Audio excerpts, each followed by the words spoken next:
Ever worked for years at a previous company and built up a big 401k and now wish you could use those funds before 59 and a half to retire early without getting penalized by the IRS?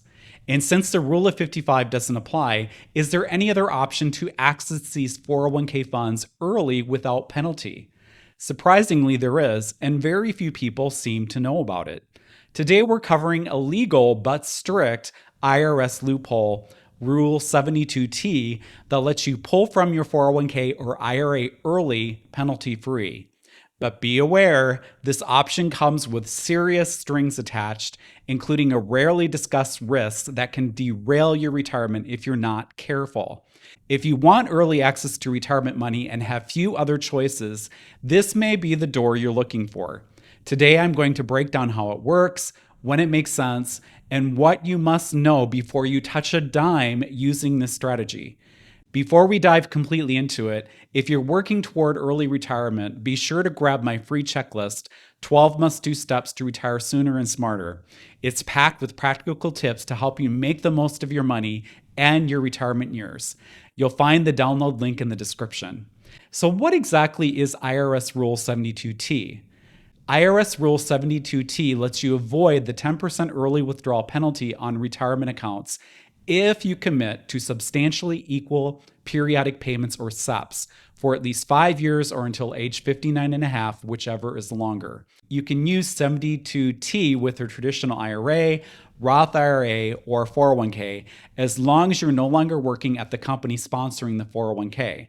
So for example, let's say you're any age under 59 and a half and you have a large 401k from a previous employer, or perhaps you are 55 or older, but you don't have a lot of money in your current employer's 401k to retire early on. Rule 72T is a way to tap those funds early without penalty. So how does it work and how strict is it? Well, it's very strict, and here's the details on how it works. First, you must withdraw the same set amount every year, and those withdrawals must continue uninterrupted for at least 5 years or until age 59 and a half, whichever is longer. So for example, if you start the SEPPs at age 57, you'll be locked in until age 62. If you start at age 58 and a half, you still have to continue until age 63 and a half, 5 full years. If you start at age 53, you must continue until age 59 and a half, as in this case, 59 and a half is longer. And once started, there can be absolutely no changes. No stopping, reducing, or adjusting. This is a one-time irrevocable election. Once you start, you're locked in.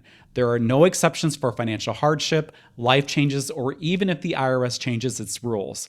Deviate at your peril. The penalties and interest will be applied retroactively to all withdrawals made under the plan.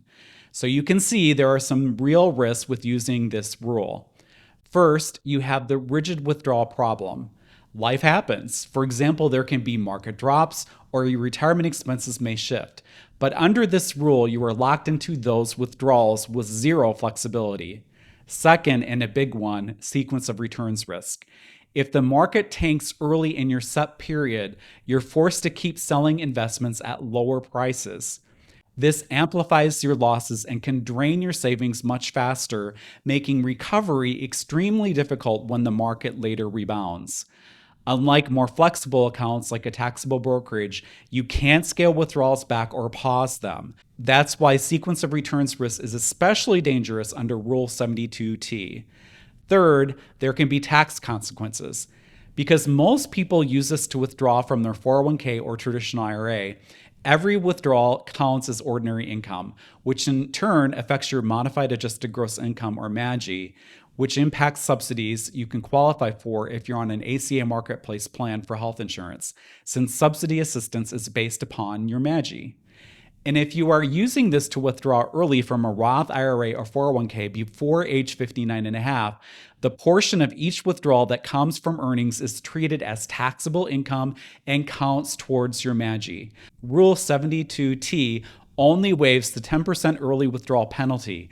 It does not waive income taxes on earnings since you're withdrawing before age 59 and a half.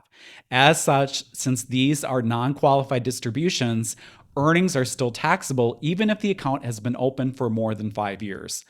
Only your original Roth contributions are tax and MAGI free, but 72T withdrawals are fixed and usually include both contributions and earnings, so some of the withdrawal will be taxable and can impact things like ACA subsidies.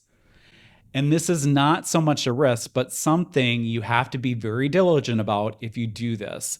Because the rules are so strict, it's vital to keep detailed records of your SEPP calculations and withdrawals. Because if you get audited, you're responsible for proving you followed the rules to the letter. If your records are incomplete or inaccurate, you could face penalties even if you did everything right.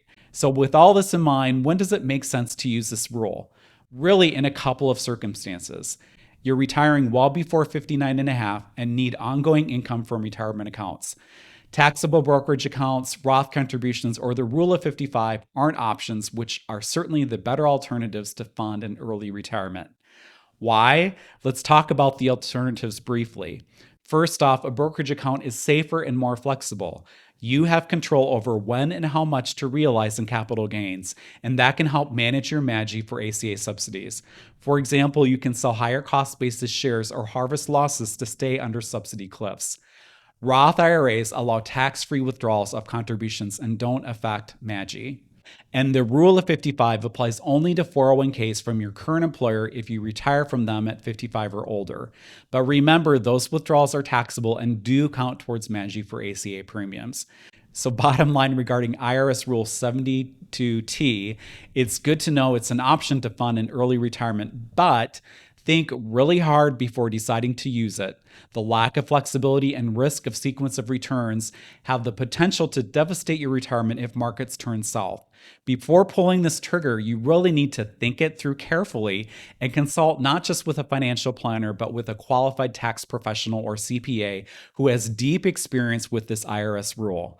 The tax and legal complexities here are extreme, and a mistake can cost you thousands in penalties and interest. Do not, I repeat, do not DIY this. Get expert help. So now I'd like to hear from you. Have you ever considered this rule, or are you using it now? Or have you even heard of it? I'd love to hear from you in the comments, and I'm sure other viewers would too. And before you go, don't forget to download my free guide, 12 Must-Do Steps to Retire Sooner and Smarter. Whether you're planning your exit or are already retired, it's a helpful tool to make sure you've covered the key bases. The link is in the description. If this video helped you, hit like and subscribe for more strategic retirement tips, and check out my other videos on tax planning, healthcare, and smart retirement living. And go to mikeupland.com for all my media, including my blog. Thanks for watching. Until next time, this is Mike Upland, early retiree, last year at age 55, helping you to achieve and thrive in early retirement. Take care and make the most of today.